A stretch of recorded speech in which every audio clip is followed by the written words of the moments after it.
Reserve bank of India RBI ने कहा है कि बैंक विशेष रूप से प्रायोरिटी सेक्टर बैंक पीएसएल छोटे लोन पर कोई भी एक्सेस चार्ज नहीं लगा सकते हैं। आरबीआई के मुताबिक 50,000 रुपए तक के प्रायोरिटी सेक्टर लोन पर कोई भी लोन संबंधी एडहॉक सर्विस चार्ज या इंस्पेक्शन चार्ज नहीं लगेगा। इससे छोटे कर्ज लेने वाले लोग अनावश्यक वित्तीय बोझ से बचेंगे। आरबीआई ने प्रायोरिटी सेक्टर पीएसएल पर नए मास्टर डायरेक्शन जारी किए हैं। यह 2020 से चल रहे मौजूदा गाइडलाइन की जगह लेगा। नई गाइडलाइन 1 अप्रैल 2025 से लागू हो रहे हैं। Priority sector lending PSL Bharat में आरबीआई की ओर से तय की गई एक रेगुलेटरी जरूरत है।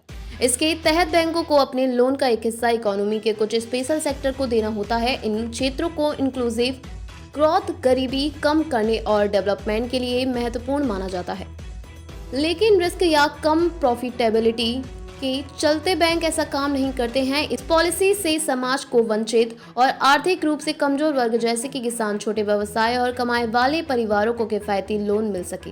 जो बैंक अपने निर्धारित पीएसएल टारगेट को पूरा नहीं कर पाते हैं, उन्हें रूरल इंफ्रास्ट्रक्चर डेवलपमेंट आरआईडीएफ और national bank for agriculture and rural development यानी NABARD की ओर से चलाई जा रही फाइनेंशियल स्कीम्स पर खर्च करना होता है। आरबीआई ने व्हाइट लेबल एटीएम ऑपरेटरों की रिक्वेस्ट के बाद इन चार्जेस को रिवाइज करने का फैसला किया।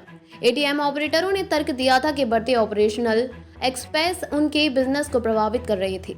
एटीएम चार्जेस में बढ़ोतरी पूरे देश में लागू होगी। इससे छोटे बैंकों के ग्राहक प्रभावित हो सकते हैं। ये बैंक एटीएम इंफ्रास्ट्रक्चर और इससे जुड़ी सर्विसेज के लिए बड़े फाइनेंशियल इंस्टीट्यूशंस पर निर्भर होते हैं। यही वजह है कि बढ़ती लागत का प्रभाव ऐसे बैंकों पर ज्यादा होता है। भारतीय रिजर्व बैंक आरबीआई गाइडलाइन की ओर से जारी नई गाइडलाइन के बाद लोन लेने वाले लोगों की बड़ी राहत मिली है। हालांकि बैंकों को कई 100 करोड़ का नुकसान झेलना पड़ा है। आइए बताते हैं कि भारतीय state bank, SBI, HDFC bank, ICICI bank, Kotak Mahindra bank, Punjab national bank home loan के प्रोसेसिंग शुल्क क्या है।